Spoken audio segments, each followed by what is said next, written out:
Okay, this is Northern Kentucky History Hour, and we are about to get started.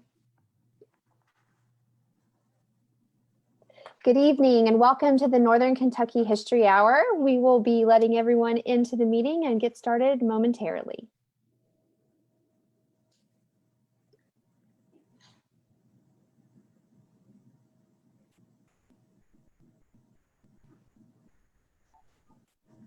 Good evening, and welcome to Northern Kentucky History Hour. We're just letting everyone into the meeting, and then we'll get started momentarily. Thank you so much for joining us.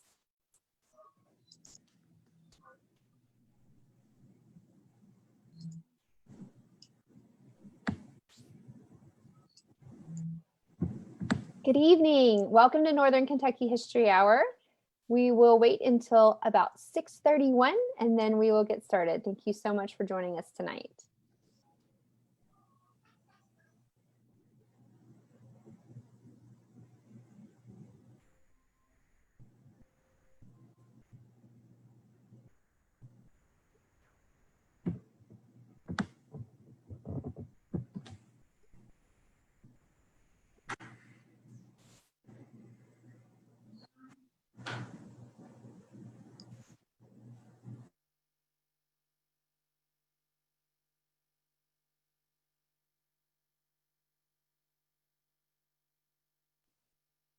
All right, welcome to Northern Kentucky History Hour. I am your host, Tara Johnson-Noem. I'm a member of the Behringer-Crawford Museum's Board of Trustees. We're so happy to have you joining us tonight. This is our 12th episode, and it's hard to believe we've been doing this for about 3 months now.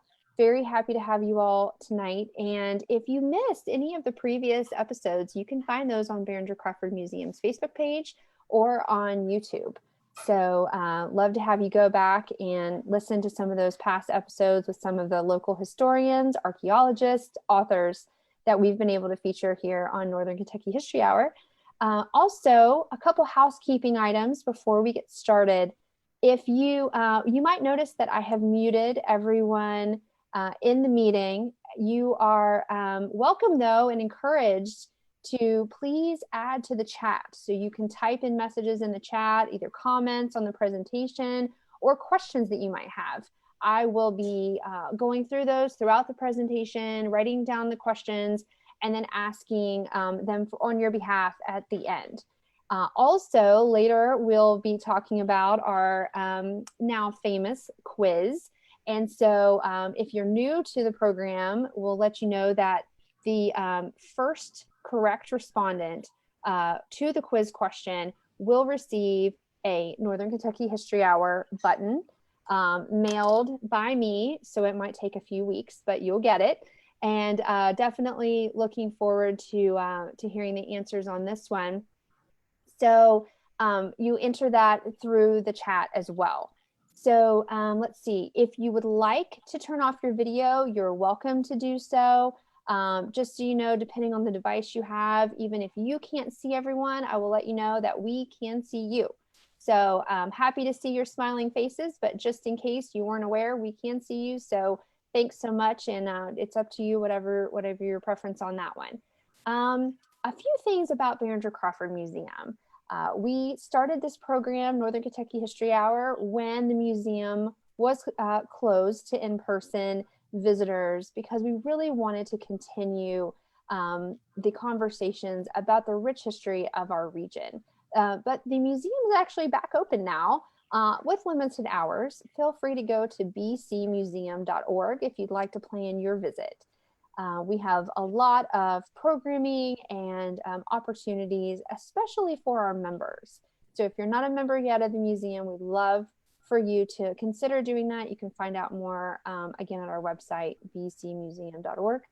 And so let's get started. Behringer-Crawford Museum is supported by the City of Covington, Kenton County Fiscal Court, the Northern Kentucky Sports Hall of Fame, Kentucky Arts Council, ArtsWave, and the Ralph V. and Carol Ann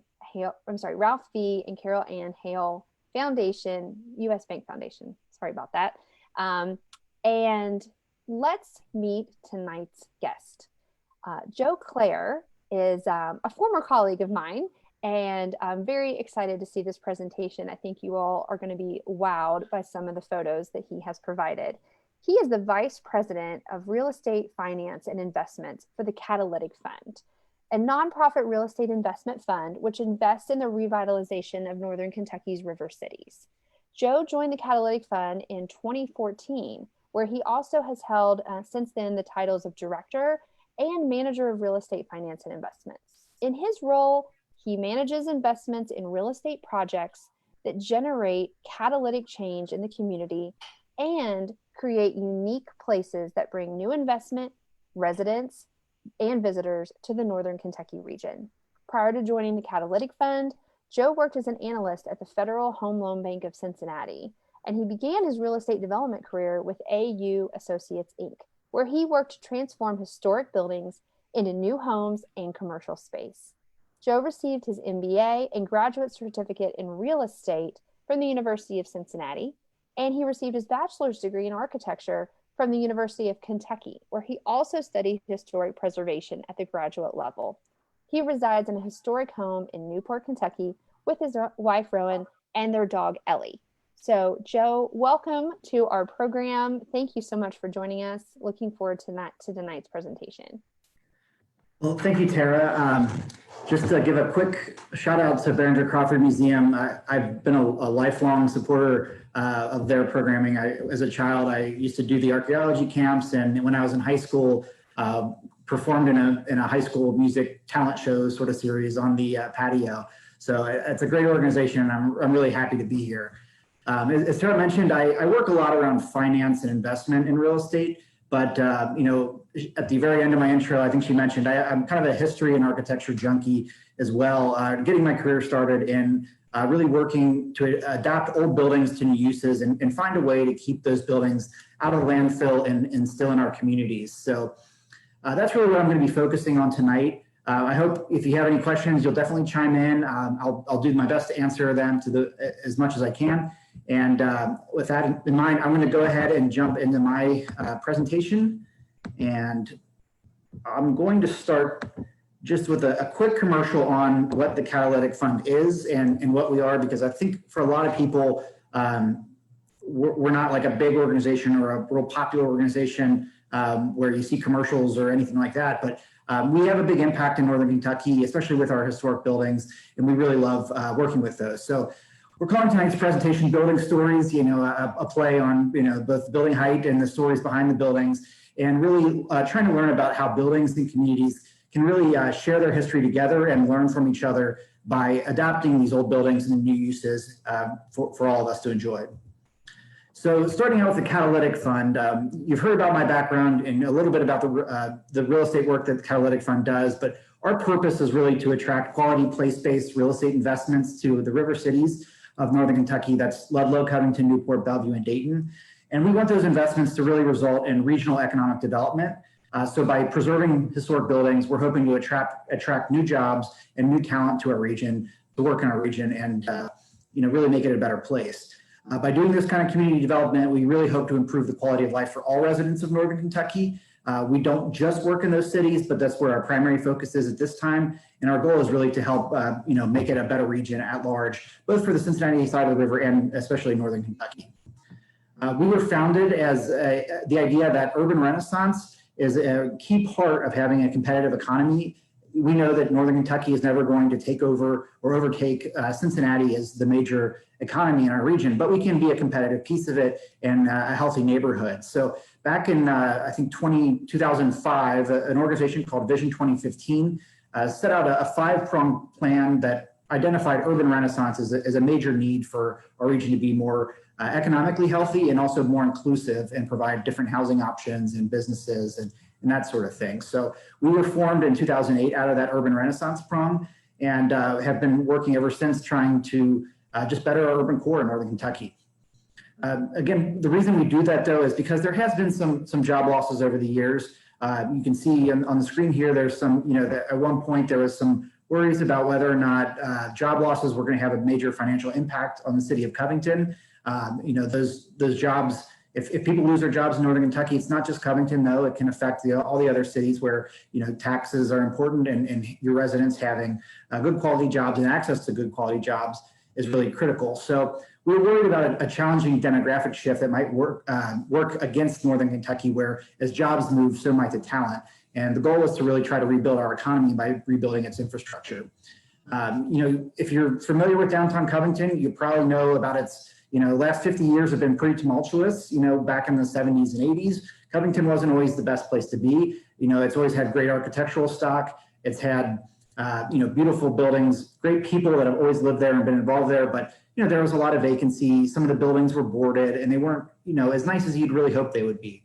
So, we were really trying to battle that disinvestment because there really is great real estate fundamentals in Northern Kentucky. We're very close to downtown. We're very close to economic centers. We have interstate access. It's a beautiful place to live. There's really great people and communities here that are great to meet and get to know.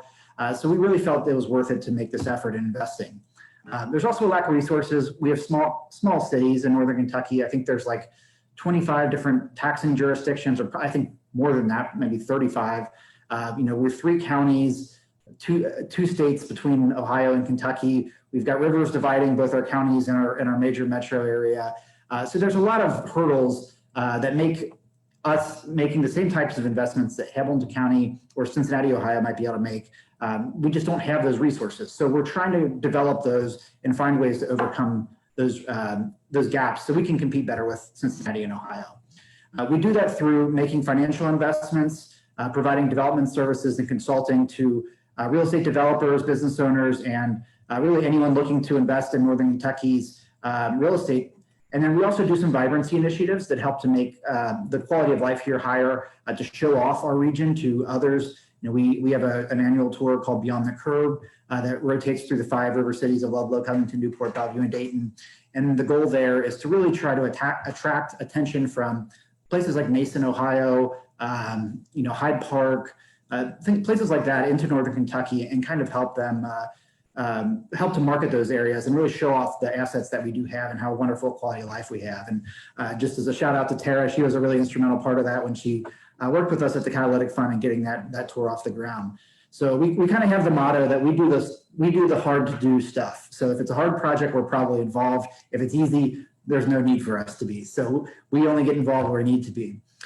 Just as a shout out to our investors, we have a $15 million investment fund. We always like to let people know about this because that's how we make our investments, but it's also a commitment from those companies and organizations to Northern Kentucky. You see some big names, primarily banks, but also private companies, foundations, Duke Energy. These are all people that believe that our mission is worth investing in. They've invested a lot of money and support in doing the type of work that I'm about to present to you. And I just want to give them a shout out because without their investment, we couldn't make our investment. And it's really kind of a testament to their commitment to Northern Kentucky. And finally, just to give a little bit more on what other things we do that aren't necessarily investments, sometimes we'll do development services and consultancy work. We'll provide financial feasibility analyses. We'll structure transactions, acquire capital for projects. And then, I do get to stretch my preservation legs every now and then and do a little bit of tax credit work or work on historic preservation projects throughout Northern Kentucky. That's really where I like to, I get to scratch that preservation itch. So as I mentioned, my background is kind of varied. I primarily work in finance, but it's the finance that moves projects forward. So what I love about my job at the Catalytic Fund and what I do professionally is that I get to be hands-on with building projects. My background in architecture and historic preservation, I'm not drawing buildings anymore. I'm not, out there, chiseling mortar and repointing brick walls as often as I sometimes would like to be maybe, but what I really do love is that we're enabling adaptive reuse. So, the pivot here, I'm going to get away from my commercial about the Catalytic Fund and really get into the bulk of the presentation and talk about what exactly is adaptive reuse and why is it so important to our history. It's a question that, adaptive reuse can mean a lot of different things to a lot of different people, but what I'm going to be talking about today is primarily in the building context. So adaptive reuse, as I'm going to define it, is the renovation of an existing building from its historic use to a new purpose. Now, that doesn't mean the renovation is always historic, but it means that you're going to change the use, and that can be very complicated at times. Sometimes it's really easy, but generally it's very tough. I'll kind of go through a couple different challenges you would face doing adaptive reuse. A lot of different examples. The types of the actual process of a major redevelopment adaptive reuse project. And again, it's a weird topic at times, so please do feel free to chime in and ask questions as they come up. So a great example that a lot of people kind of romanticize is the old barn that's turned into a home. It's something that's pastoral. It's something very common you see on HGTV or those types of the shows you see on some of the cable networks. But this is your probably easiest, most straightforward adaptive reuse project. Everybody knows what a barn used to be. Now you get to live where the pigs used to live. So it's a great opportunity to kind of turn something very beautiful and that really identifies the pastoral heritage of an area into something new. And again, that's a simple version of adaptive reuse. Another version, and this isn't a building, but it's something a little quirkier, is the double-decker bus, that are typical in London that you would see, the big red ones. A bus like this is kind of hard to reuse, but if you're really dedicated, you can turn it into something interesting like a coffee shop. If you've ever been to Asheville, North Carolina, that's probably the closest one of these that I know about, but I know that there's been a few around the country, and there's actually a developer looking to do that in Northern Kentucky right now. So it's just where something was formerly a bus, it's now a coffee shop. So this is adaptive reuse, even though it's not necessarily a building, it's kind of more of a food truck, but it's just to kind of get in that frame of mind that, your perception of about what a building is doesn't always have to limit what a building can be. Something that's a little closer to home is the former Stewart Iron Works building. If you know much about the railroad, the Ohio River, and Northern Kentucky history as it relates to the Deep South in New Orleans, you probably know about Stewart Iron Works. A lot of the big steel balconies, the cast iron, wrought iron balconies that you see in New Orleans and really throughout the South were built in Covington and shipped down the river, made at Stewart Iron Works. They also built a lot of jails and jail cells and holding pens back in the day. And this is just an example of a historic building with a very specific use that was eventually converted into the Life Learning Center. If you're not familiar with the Life Learning Center, they're an organization that helps people get back on their feet as they transition out of a traumatic change of career, sometimes coming out of incarceration. If someone's overcoming addiction issues, this is a center that really provides a lot of great resources. And by taking this old big building, they were able to build a beautiful facility that's really beneficial to the community and honored the historic heritage of the site. You'll notice between the last slide and this one, they've opened up the windows. They've made things look a little nicer, but they've kept the industrial warehouse kind of feel with those big open bays that let in tons of light, the wood floors and things like that. So this is probably a little bit more traditional version of what adaptive reuse could be, but it's a great example that's very close to home and that has played a big part in history, not just locally but nationally. So why don't we just always do this? If adaptive reuse is so great, why wouldn't we just make every building something else instead of tearing them down on occasion? Or, why do buildings sometimes sit vacant? Even in really great real estate locations, you might see a building that just hasn't moved. It hasn't sold. It hasn't been renovated, even though, it's something that's beautiful or, seems like it would be a great spot. Adaptive reuse projects aren't easy. So I'm going to go through a couple of things that you want to think about before tackling an adaptive reuse project, or just might explain why a building hasn't necessarily been done yet. So the first thing to think about is with these adaptive reuse projects is the environmental issues that might come up. There's the more basic ones like hazardous materials that are usually lead, paint, and asbestos. They aren't a big deal and can be taken care of relatively easily. But there's other things, especially in older industrial buildings, that can be a major hurdle to redeveloping things. Sometimes buildings house carcinogens that never really completely left the building when they were moved out of the building. So you could have indoor air quality issues. There could be caustic chemicals that were spilled in the building that even years and years later could end up, harming the new occupant. You obviously don't want that. And so what you do is what's called a phase 1 review of the environmental condition of the site. And that checks environmental and history records to see what used to be there. That'll uncover things like petrochemicals, if there's an underground holding tank, if there was a spill and you have to worry about groundwater moving the spill away from the site. And you can even test the soil and sample to find out if there are maybe unreported spills that a new owner of the building has to worry about. Again, this isn't something that will prevent a project from moving forward all the time, but sometimes it can be very expensive to mitigate, which might be why why an adaptive reuse project might be tough. Building design is probably the biggest reason that buildings don't move forward, though. If you think about architecture, there's a reason you always hire an architect for a big project. It's because you need somebody that knows how to design a building for the way that you want to use it. So if you think about one project I'm working on right now is called the Taylor Lofts, and that's located in Newport, Kentucky. It's the second floor of the building. The second and third floor of the building are former department store tailoring floors where they would make clothes and do custom suits and things like that. Those floors they're kind of, you think of a sweatshop, honestly. And, so they had high ceilings to let the heat rise. And the windows were held very high off the ground. And that was due to, they wanted people, in the department store to look at their merchandise, not out the window, but also for their tailors and clerks to look at their job and not look out the window. So the windows were very high to let in light, but not to give people a view at the front or the sides of the building. So that makes it very difficult to adaptively reuse. To mitigate that, for example, they're actually building platforms within each residential unit so that you can get up to eye level at the windows and actually see out and have a nice view. The windows could also be just not there. Buildings without windows are hard to adaptively reuse because nobody wants to live in a black box. The windows could also be very small or not very operable. That can also prevent you from really doing like a residential project where people want fresh air.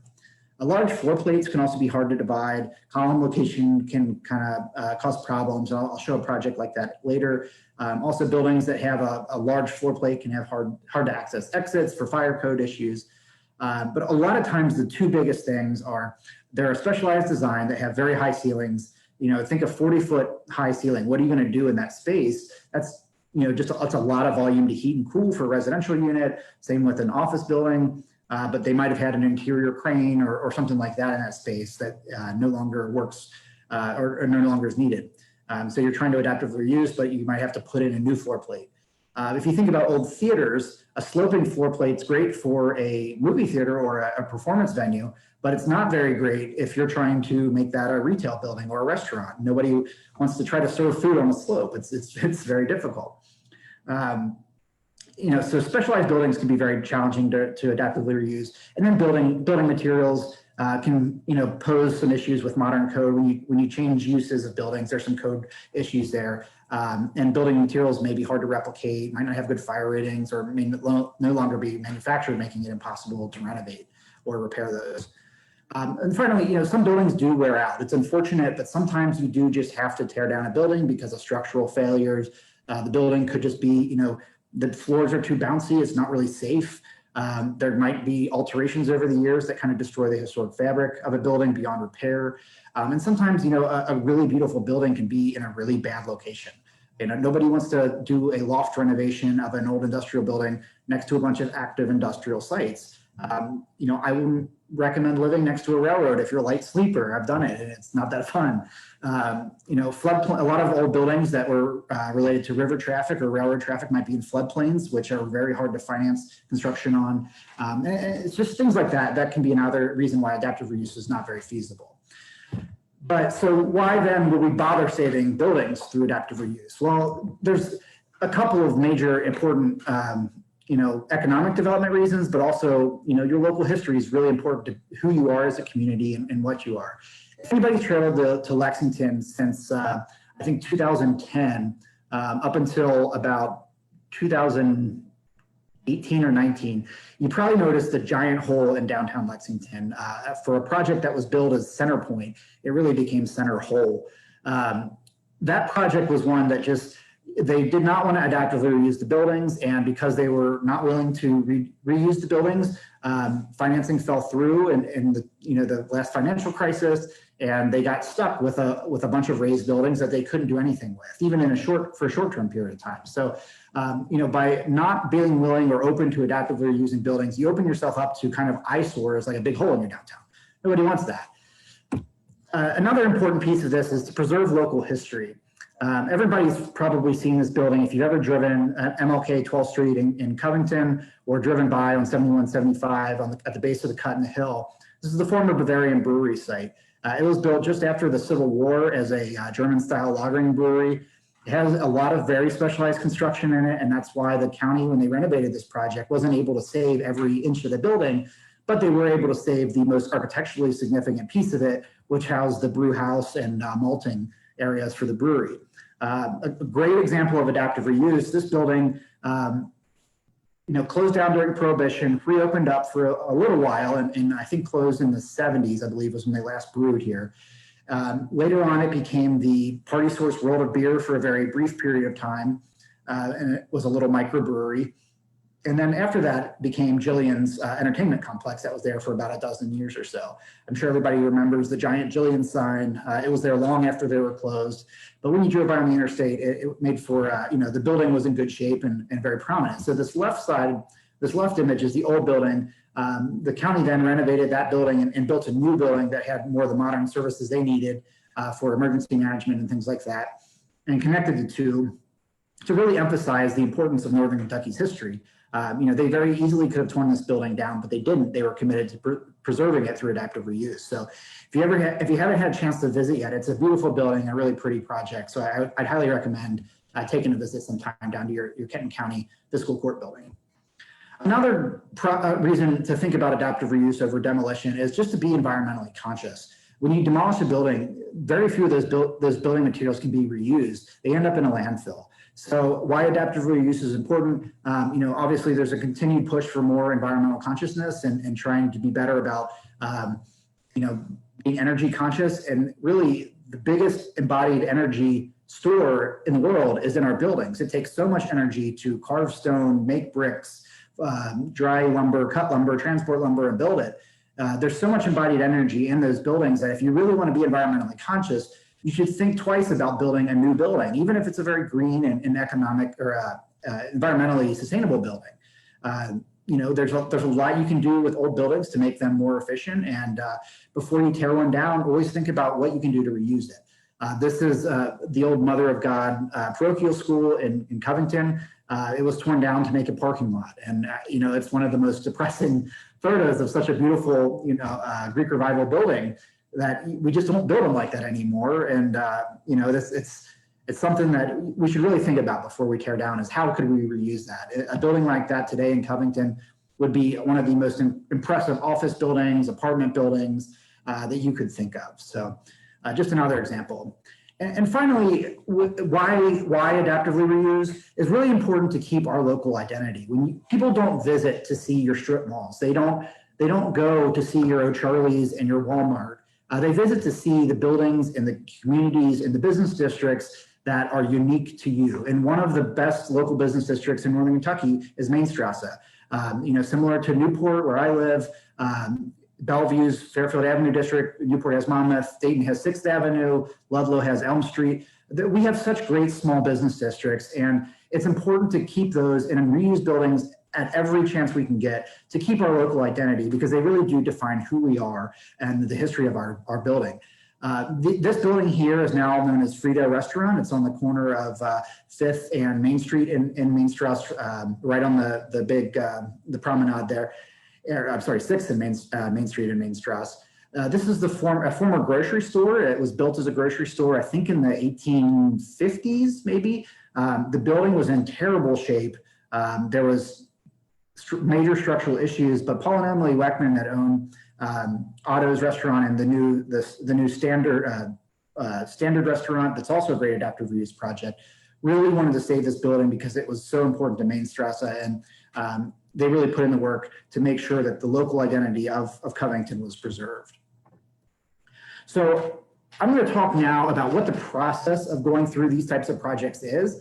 And I'm going to do this with a caveat that this is really for historic properties that I'm discussing this with. There's lots of ways to adaptively reuse property. As I mentioned earlier, it could be a bus. We're working on a project in Newport right now. Up on the hill is the former Baptist Convalescent Center, and converting that into very contemporarily designed homes for sale. And, that's adaptive reuse, even if it's not a historic renovation. So what I'm talking about today, since this is History Hour, I want to talk about historic properties and how those are typically adaptively reused, and what the process is, because it's much different than you would, if you've ever built a home from scratch. You buy the lot, you work with the builder, you get your loan, and then you build it. But unfortunately, it's not that easy with commercial adaptive reuse projects because they're very expensive, and it's a lot of financial headache you have to deal with. So I'm going to talk about the Kent. I'm going to start with the Kent Lofts. This is a building in Bellevue, Kentucky. It's the former Grote Manufacturing building that became the Kent Manufacturing building. It's multiple buildings actually that have been pieced together over time, but built in the early 1900s. Was used to do some, I think, framed out metal pieces for machinery during World War II, but most recently was just used as a warehouse. Just some location information. It's located right in the middle of a residential neighborhood. So this is a neighborhood that really grew around this manufacturing building. So it's important to the community to keep this building because it kind of was a way for them to identify their history and say, this was the working class neighborhood that worked at the factory. And so, it was really important that this building was saved, but, looking at the photos, it was a little rough around the edges. And just a couple of quick photos. These are the only very old photos I could find, I think from the 50s or 60s. But there was apparently a big fire at the building, which just further complicates your ability to actively reuse when stuff burns out. But this is along, I think, Berry Avenue in Bellevue, where you can kind of see just the old concrete framework of the building, the old windows. And the community really came out because this must have been quite the show when this building was burning. So this is a picture of the building from about 2 years ago, just right around the corner from where that fire would have been. You can see there's obviously the windows were kind of either boarded or painted in. There was, not the prettiest of places. You wouldn't necessarily say like, oh, I want to live there. But there was a group of developers spearheaded by Ashley Commercial Construction and Orleans Development that really thought this could be a great project. Provide a different style of living, but obviously was going to have some hair on it as a very old, very complicated and historic building. Looking at the building, no, it doesn't have incredible architectural features, but it does have things that you don't see every day. That lofted glass clear story on the top of the building. It's been a part of the architectural fabric of Bellevue for a very long time and has been a part of their community, which in and of itself makes it historic, even though it's not maybe as architecturally significant. And it played, parts in world wars. They made medicine cabinets that were in homes all across America, all manufactured in this little tiny 1 square mile city of Bellevue, Kentucky, with 4,500 residents. This is an interior view of the building. And I want to point this out because I'm going to come back to this photo in different, well, not this exact photo, but this location a couple times to demonstrate how the building changes over time with adaptive reuse. When the building started, this is kind of the condition when they began construction. It was just a big empty warehouse, but as you can see, it's some really interesting space. The way that the trusses create a very interesting pattern along the ceiling. There's beautiful skylights, very big windows that let in tons of natural light. You can start to see okay, high ceilings, lots of natural light, unique architectural features. Maybe there are some things there you would want to live with. So, when developers started with that and said, okay, this could be really cool, but how do we finance this? And one way to do that is through historic tax credits. And this is a very technical process, so I'm not going to get real deep into this, but just kind of gloss over it. If you're ever interested in the history of a building or a historic district, definitely check out the National Register of Historic Places. It's run by the United States Department of the Interior through the National Park Service and the Kentucky Heritage Council.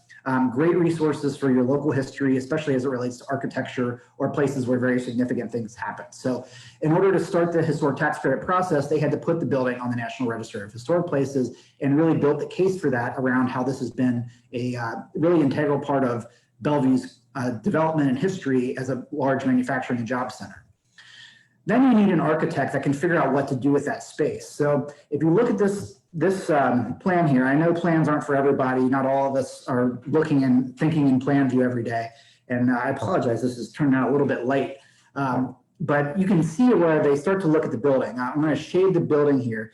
that's actually the building, and the rest is outdoor spaces. But at the top half, and hopefully you can see my mouse pointer here, these are all residential units along the south part of the building. The plans are kind of inverted, but these are all residential units in that space I just took the photo of, where you can kind of see where those trusses are across the top of the units.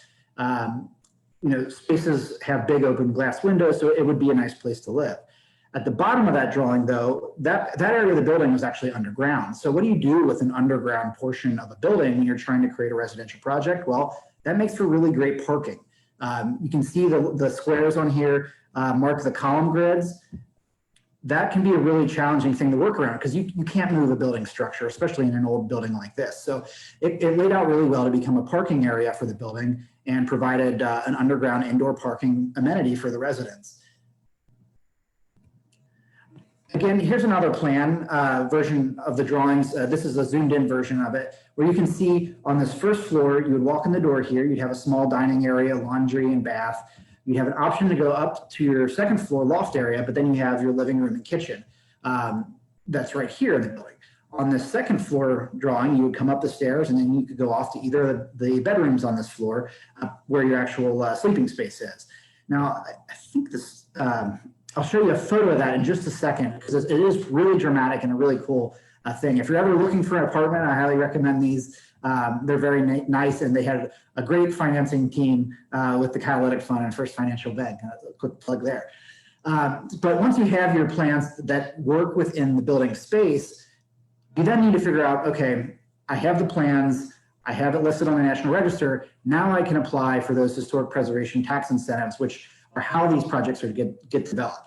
It's a three-step process. The first step just certifies that it is indeed a historical building, that it qualifies for the program, and that it has historic significance. The next step is where you actually define what you are going to be doing with the building. You show them your architectural treatments for different portions of the building, and then really kind of they review that with a fine-tooth comb and tell you yes or no, you can or can't do that. The final phase is where you confirm with them to show them that you did complete that work as you described.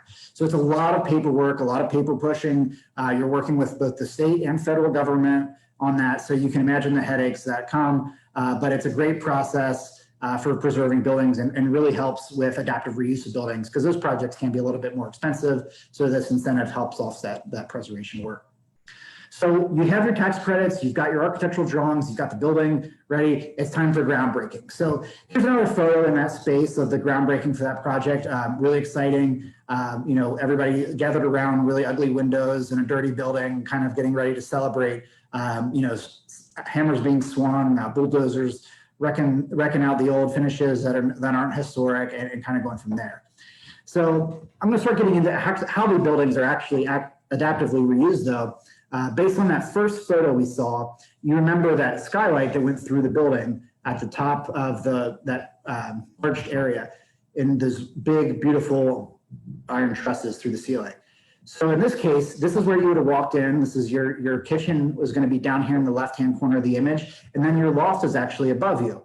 That provides a way to kind of take advantage of that very high space, take advantage of the giant windows so you can get a lot of natural light in a really beautiful setting. And really just is a way to use a building that you might not be able to use otherwise for another use besides industrial use next to a bunch of residential neighborhoods, which isn't always ideal. On the right-hand side, you kind of see what I was talking about with that Taylor Lofts project in Newport. When the windows are higher up, sometimes you can create a little platform that creates kind of a raised living room, allowing you to look out the window and see, daylight, see what's going on outside of your building. So again, a good designer and having a good architect on board can really help you overcome some of those obstacles we discussed earlier in adaptively reusing the building.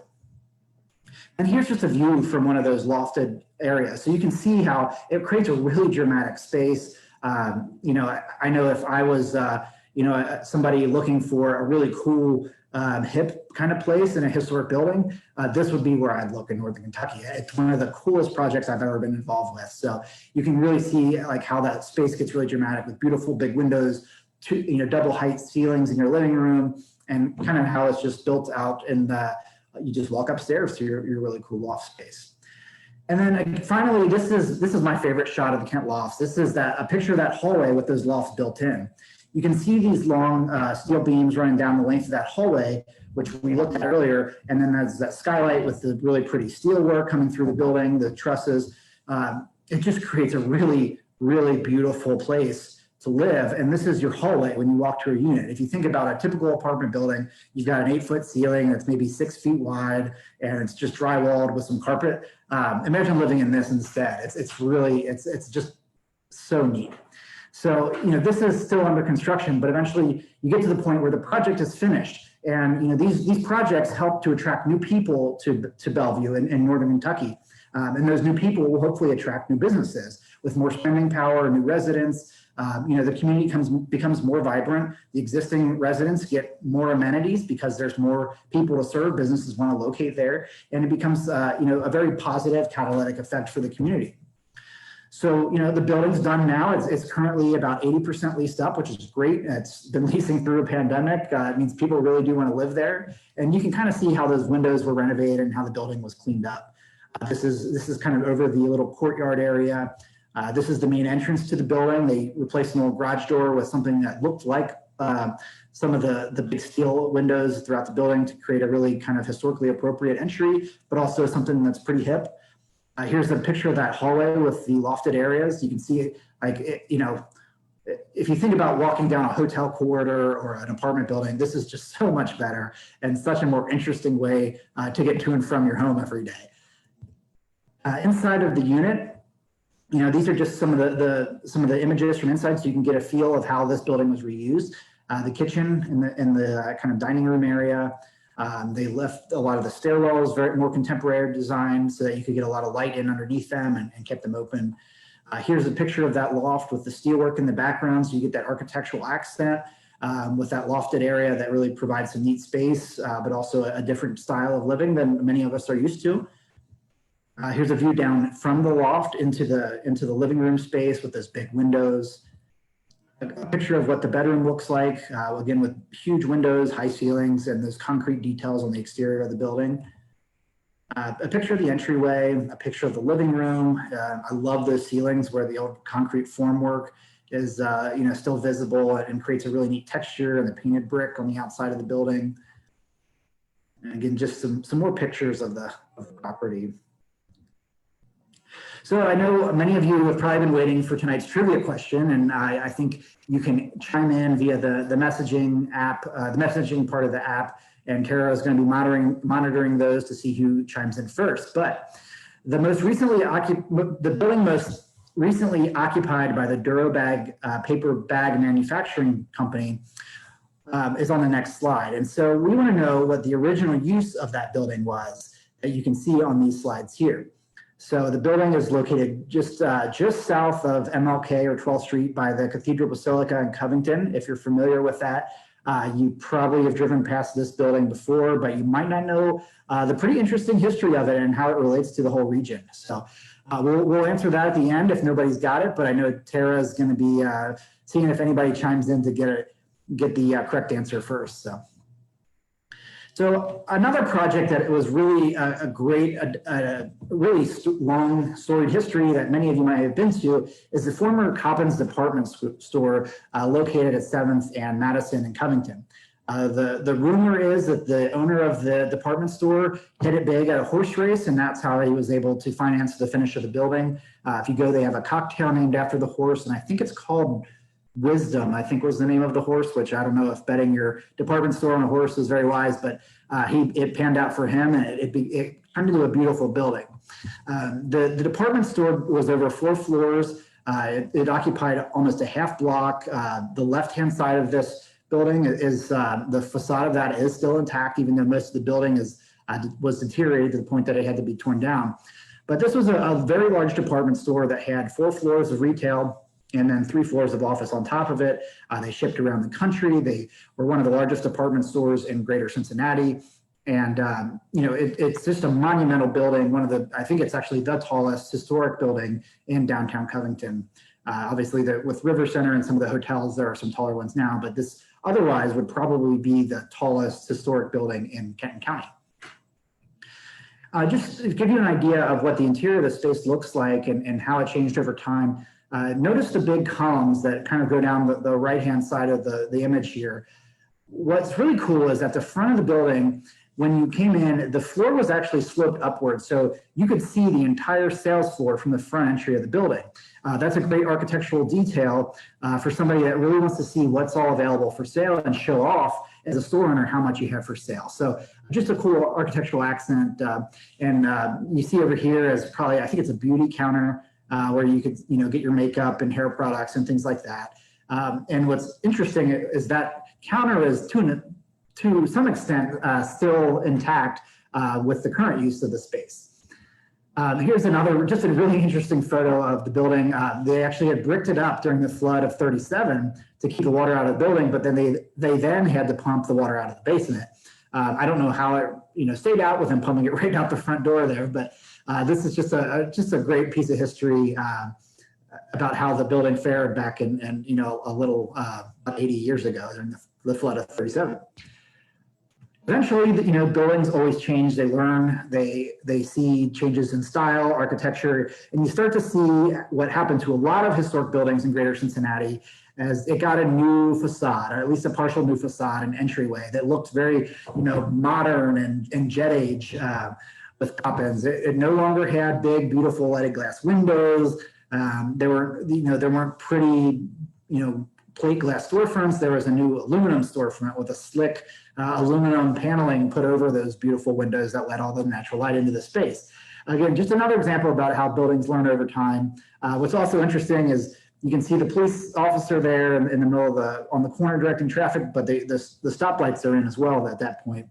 Those are now hanging over top of the street. So, just to show the progression of the building over time. This is, I think in the late 70s, I believe 78 maybe, when Coppin's department store went out of business. And there's some great photos at the Kenton County Library of those kind of clearance sales and as they went out of business. But you can see, again, the progression of how the building's changed over time with little window air conditioning units hanging out of the windows as well.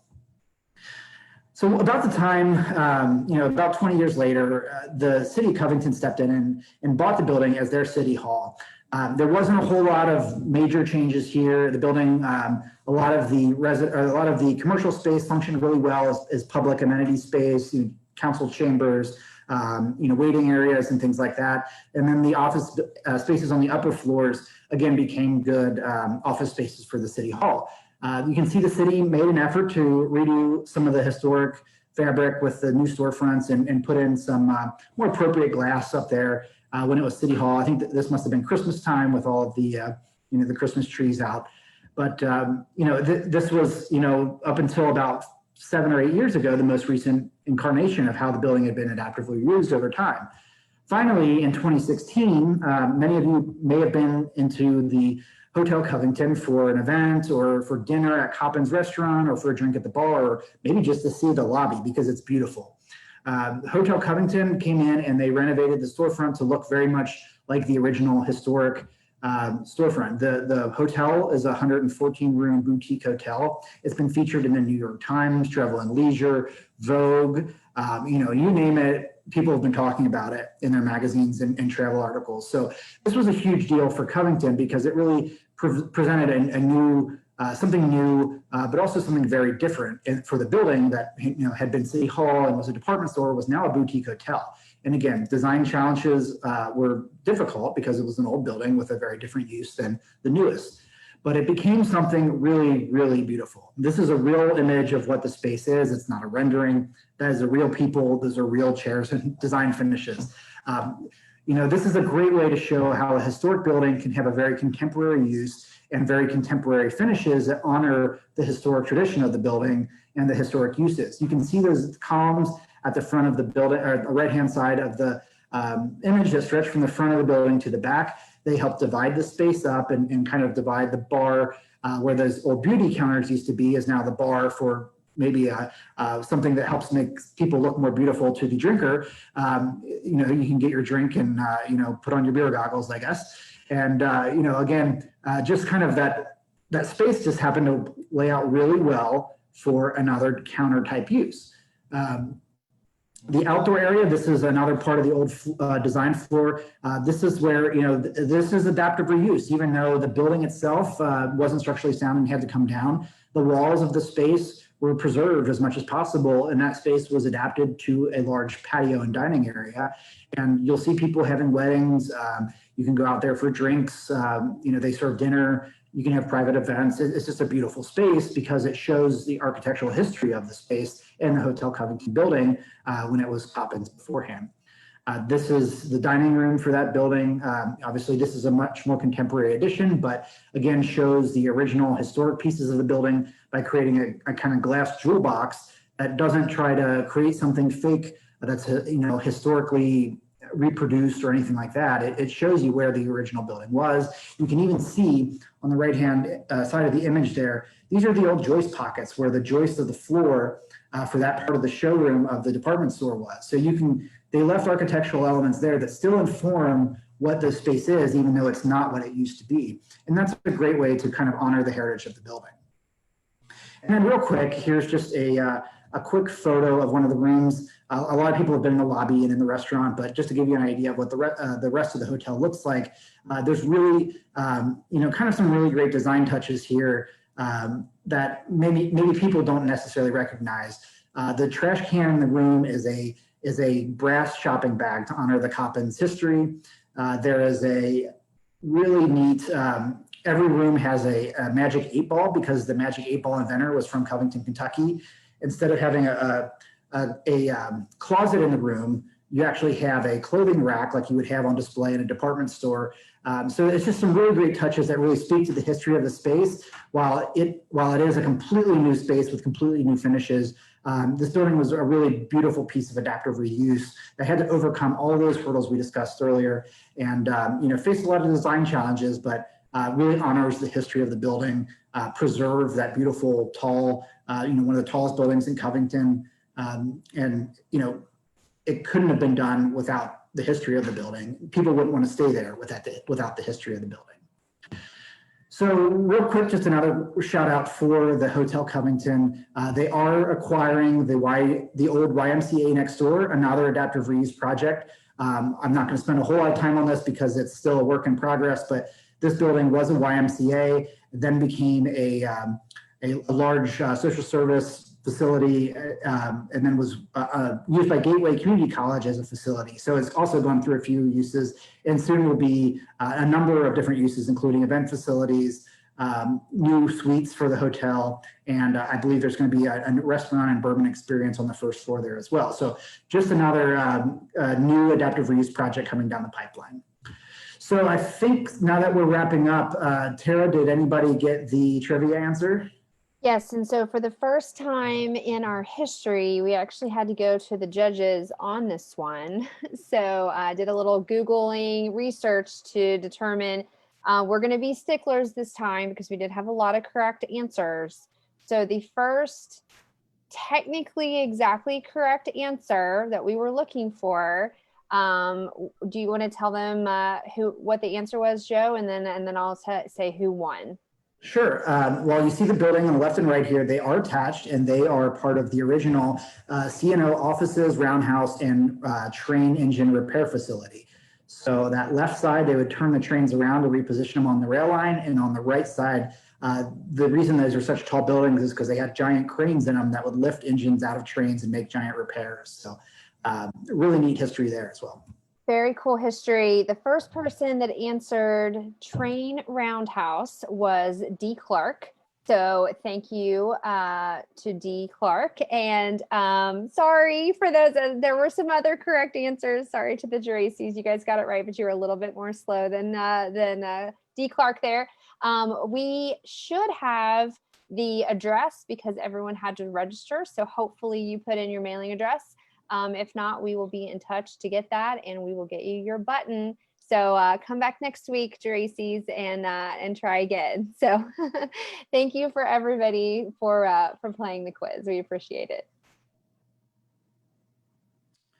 All right. Well, that's pretty much all I had. I have, if there's other projects that we've worked on, I'm happy to answer questions about some of the other projects that we've worked on at the Catalytic Fund or any of the ones we presented today, or talk a little bit more about how adaptive reuse works. Hey, Joe, I have a couple of questions Okay. for you. One of them is, and I'm monitoring, forgive me, because I'm monitoring both Facebook Live, where we're also providing this presentation, and Zoom. So if my eyes go back and forth, that's why. But, one of the questions was, how do you go about, I mean, you talked a lot about what makes a good adaptive reuse and some of the challenges that can be for a property, whether or not it would make a good candidate. But in terms of your work specifically, how do you identify, the next project? Like, what's the next big thing? Sure. Well, when we're looking at a project and its potential, we first and foremost want to make sure that it has a really good positive income, a positive, not positive income, a positive impact for the community, and hopefully for the developer, a positive income too. But we want to see projects that have a high impact by bringing new residents, bringing new jobs, increasing the tax rolls for our local governments and taxing jurisdictions, but also as residents, gives them a sense of pride and place for their community.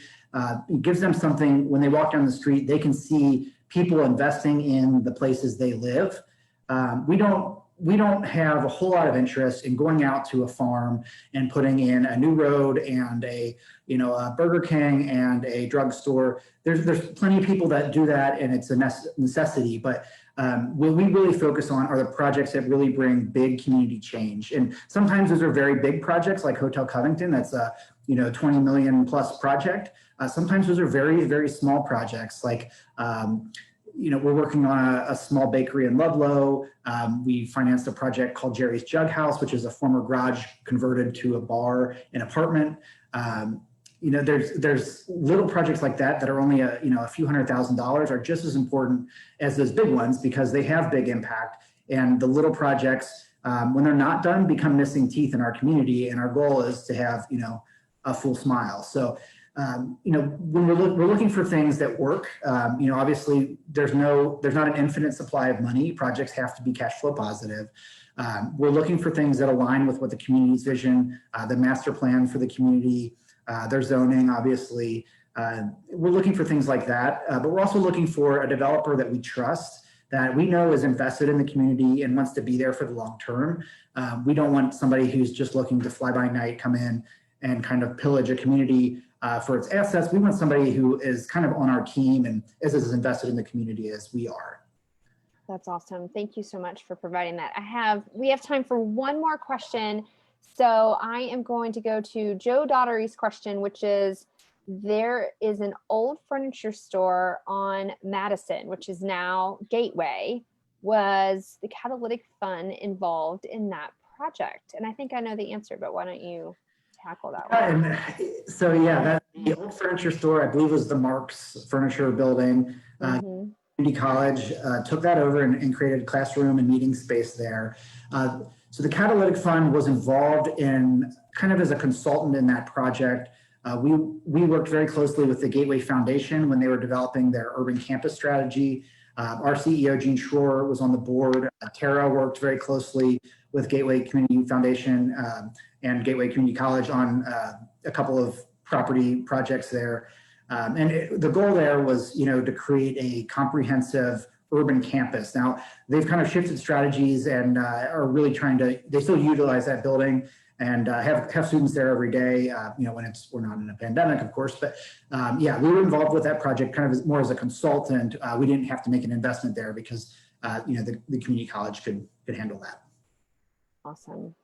Well, Joe, on behalf of all of our viewers, both on Zoom and on Facebook Live, we are very grateful for this story. I think as we think about history, obviously a huge piece of our history is continuing the vibrancy of our community, and the Catalytic Fund, and you in particular, have a huge role in that. And so thank you so much for this presentation today. I feel like it would be a great presentation to share with future classes that might want to learn about this topic. So thank you. To all of you who are viewing this evening, thank you so much for joining us. Just a reminder, you can find out more about Behringer-Crawford Museum at our website, bcmuseum.org. If you, I hope, will mark your calendars for next week's episode, At 6:30 next Wednesday, Bob Schrage will be joining us. He's a local author, and he will be talking about the hidden history of Kentucky political scandals. So everyone loves a good political scandal, so I think that should make for a great topic, and we look forward to seeing you then. Until then, good night, and thanks.